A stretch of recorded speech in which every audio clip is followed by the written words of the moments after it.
Hello and welcome to this edition of World at War. My name is Mohammed Saleh. The Ukrainian counteroffensive is struggling. Not only is Kiev hampered by a shortage of ammunition, but some of the tactics that are now being deployed by the Russians have created some serious problems.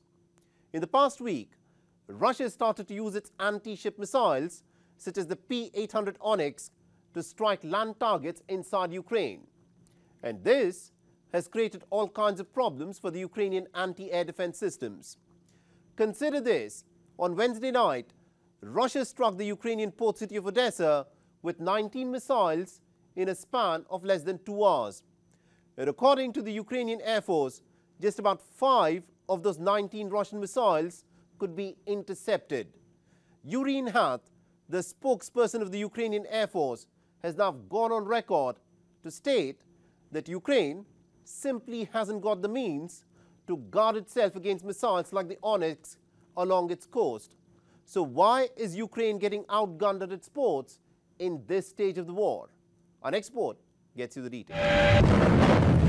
The Supersonic Onyx missiles are designed to destroy watercraft and ships.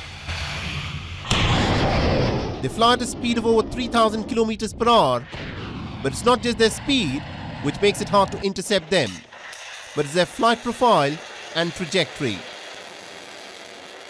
In the final approach to the target, the Onyx missiles can fly at an altitude of less than 15 meters as they are designed as a sea-skimming missile.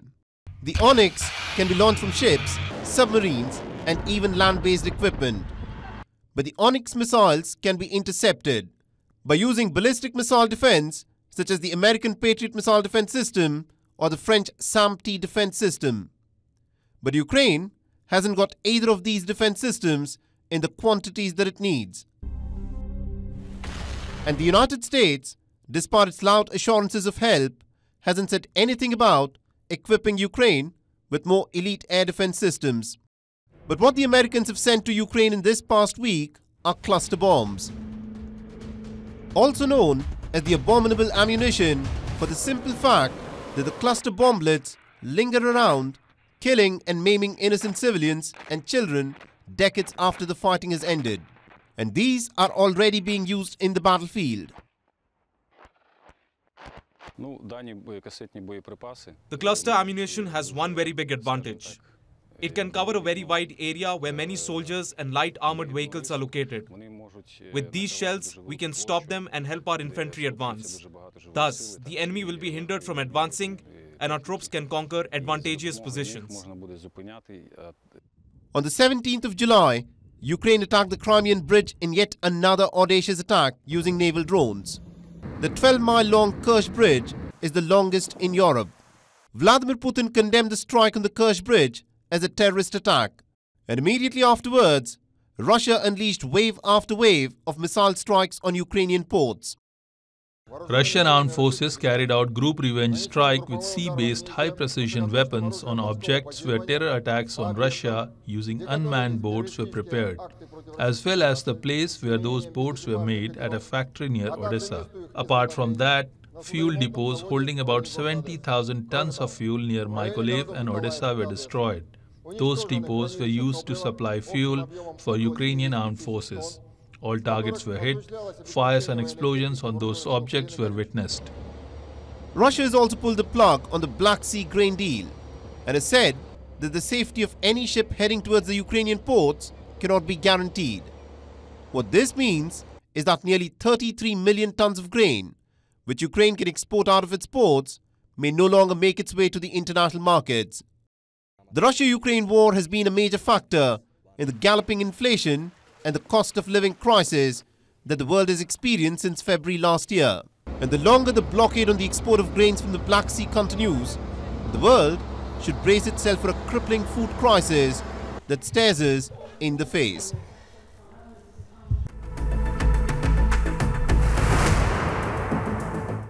The bone-chilling video of 2 women being stripped naked and sexually assaulted from the Indian state of Manipur has sent shockwaves across the nation. The video is from the 4th of May, but it went viral on the 19th of July, more than 2 months after the horrific incident. We've consciously chosen not to play the video or even to show the still images of the incident due to the sensitivities that are involved. The violence in Manipur erupted in the first week of May. The cruel ethnic clashes have resulted in more than 150 fatalities, and over 50,000 people have been forced to flee from their homes. But the overarching question is this: what has been the role of the state government as the cruel frenzy of sexual violence and killings were played out on the streets of Manipur? Why did the law and order situation break down so completely in Manipur? Because make no mistake about this, no riots can happen if the police and the state administration want to stop them. So what have the police and the state administration done in Manipur in the last 2 months? What has unfolded in Manipur has pricked the conscience of every Indian. The complete apathy of the police and the state administration has been exposed. The video of the two women being paraded naked and being sexually assaulted by the mob in broad daylight has sent shivers down the spine. How is it that the police and the state administration weren't able to quell the violence for so long? The responsibility to maintain law and order belongs to the state.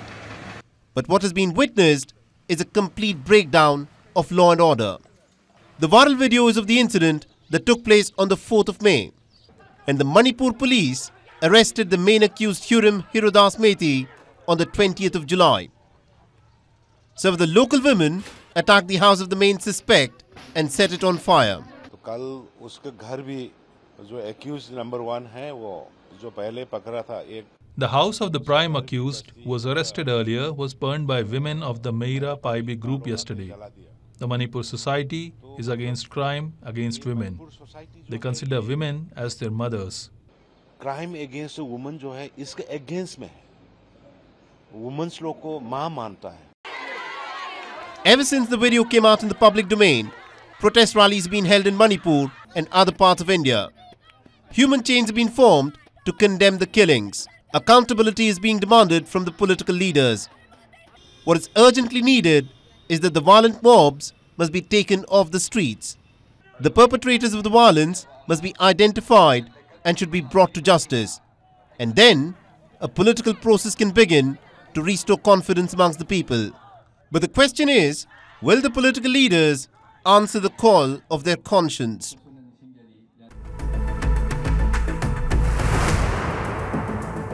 Tensions flared between Iraq and Sweden on the 20th of July as the news spread of the Swedish permission to the planned burning of a copy of the Holy Quran by an agent provocateur in Stockholm. Hundreds of Iraqi protesters stormed the Swedish embassy in Baghdad, overrunning the diplomatic compound and starting a fire. The Iraqi government has expelled the ambassador of Sweden. The operating license of the Swedish telecom giant Ericsson has now been suspended. Sweden says the repeated permissions for the burning of the holy book have been given on grounds of free speech.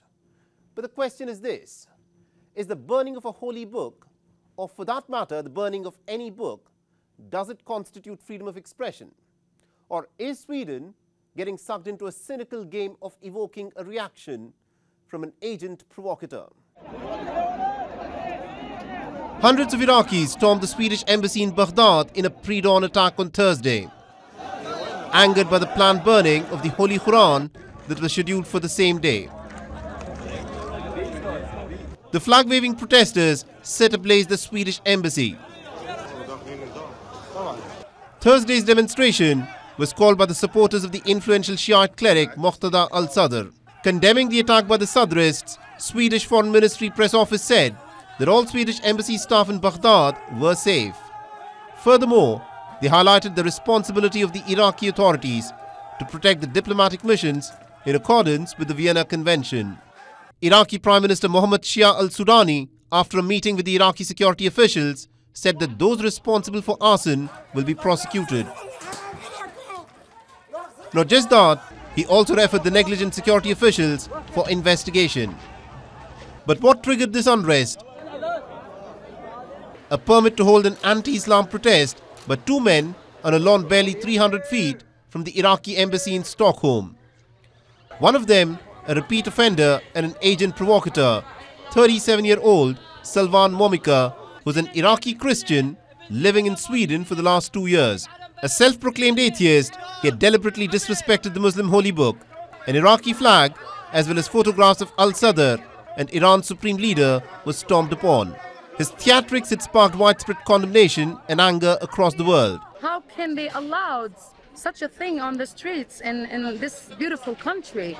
Like this man, he can't speak Swedish. He have been living in Sweden for 2 years and he don't even have a medborgarskap. Like what? It's so sad to see this on the streets here. Like today, it's 130 police here just because of this guy who can't even speak Swedish. So it's like, why?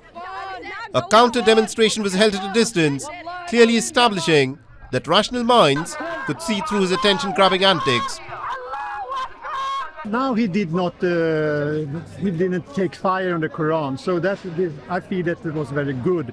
But generally speaking, through the history of mankind, you are supposed to show some kind of respect for people, nations, culture, history. It's just a circus. It's just a show. He wants some publicity. He's just a clown. Prime Minister Soudani has ordered for the expulsion of the Swedish ambassador from Iraq. It has also withdrawn the Iraqi charge d'affaires from Sweden, effectively severing diplomatic ties with the country. What is strange are the repeated permissions that are being granted for the burning of the holy book. Swedish security officials claim helplessness, citing their limitation in such matters. Our possibilities as police authority are limited in this regard. We do, of course, make risk assessments prior to this event in terms of public order and safety. But in regards of opinion of the applicant, we do not take any stand at all whatsoever. We just ensure that the public gathering can take place in a safe and proper way. The theatrics in Sweden have reopened some old questions. But giving permission to burn a holy book, is Sweden protecting the fundamental right of an individual for freedom of expression? Or is it getting played in the crafty game of an agent provocateur? Is freedom of expression absolute, applicable in all circumstances and in all contexts? How do democracies around the world deal with this question? For instance, is the freedom of expression absolute in, let's say, the United States of America? And more importantly, does the act of burning a book count as freedom of expression?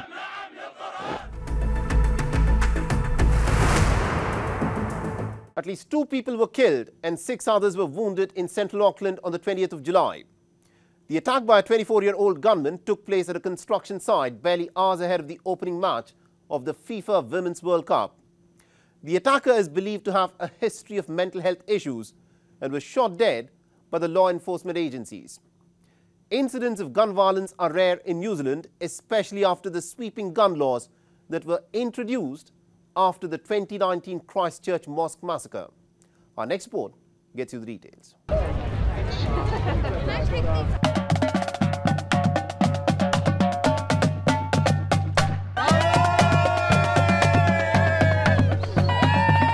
A festive occasion meant to kickstart a month-long festival of football in Auckland turned somber early Thursday. Residents of New Zealand's largest city woke up to sound of police sirens and helicopters thudding overhead.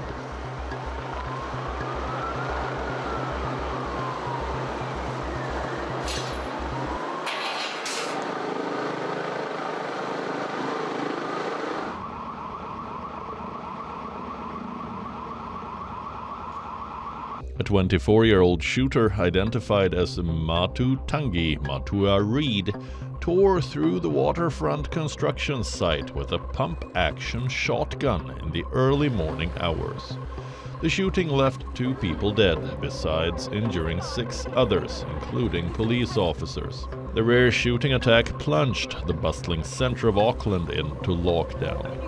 Ambulances and police cars were seen near the scene of the shooting, as several streets were cordoned off. The offender made his way up through the building site, discharging his firearm on multiple occasions. Police entered the building within 10 minutes. Staff from various groups right across Tamaki Makaurau responded, and members of the public inside the building were evacuated wherever possible. We know that several workers found refuge hiding inside the building during the event. We can provide reassurance that there is no reason for ongoing concern about this situation. There is an increased police presence in the area, and we reassure the public that they can continue to come into the central city. While no political or ideological motive has been ascribed to the shooting, the assailant was on the police's radar and is believed to have had a history of family violence and mental health issues. Reportedly, he had been subjected to a home detention order but had an exemption to work at the construction site. He did not have a license to own firearms, and police are investigating as to how he managed to procure a firearm, despite New Zealand's strict gun control laws. Prime Minister Chris Hipkins, while ruling out the attack as an act of terrorism, confirmed that the Soccer World Cup would go ahead as planned. This morning, I'd like to begin by expressing my deepest sadness and condolence to the families and the loved ones of those who were killed in the tragic shooting here in Auckland this morning. The whole nation is mourning with you. Again, I want to reiterate the Police Commissioner's comments earlier today. This is a stand-alone incident. People should feel safe to be out and about in Auckland and to attend the FIFA event this evening. At least 3 national soccer teams were staying nearby, including the reigning champions, United States squad, within a few hundred meters from where the shooting unfolded. Police, though, believe that the attack was not directly linked to the World Cup. After the 2019 Christchurch massacre, in which 51 Muslim worshippers were shot dead and another 40 wounded, New Zealand had introduced sweeping gun control laws. Will the Aucklanders feel safe to be out and about and attend the marquee FIFA event in the aftermath of the Thursday shooting incident? Well, standalone and rare as it might be, the shooting definitely has turned a joyous occasion rather selective.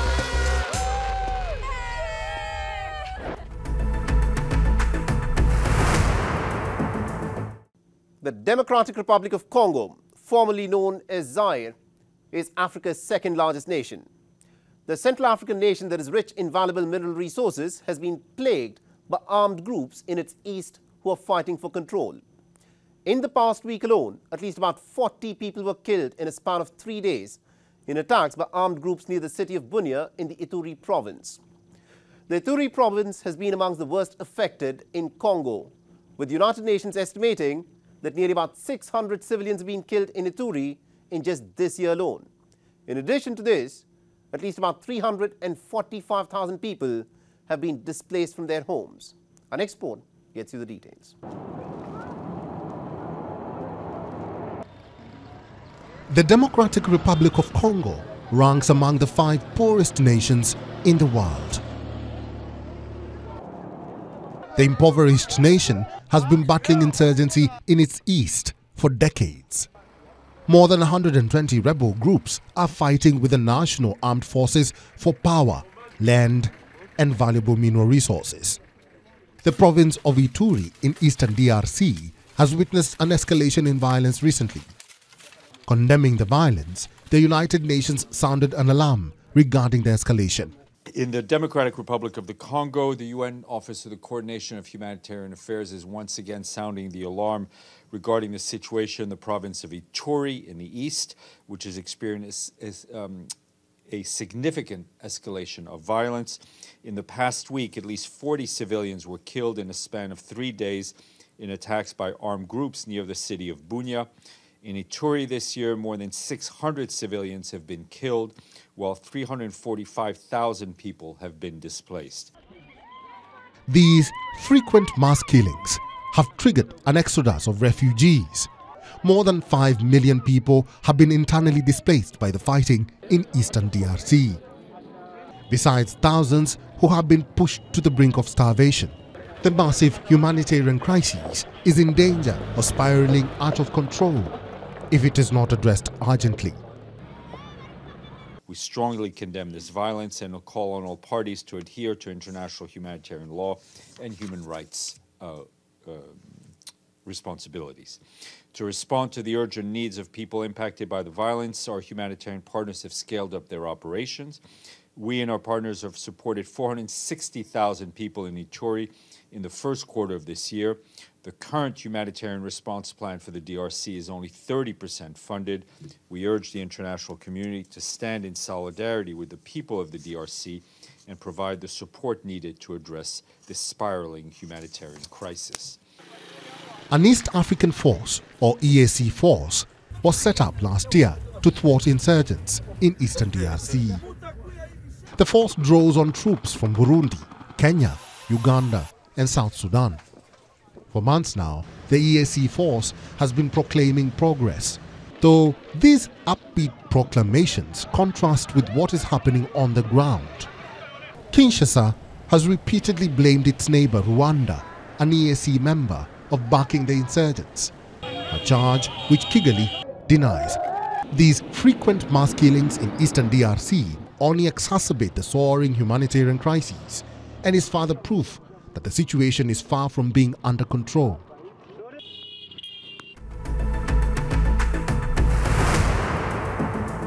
With that, it's a wrap on this edition of World at War.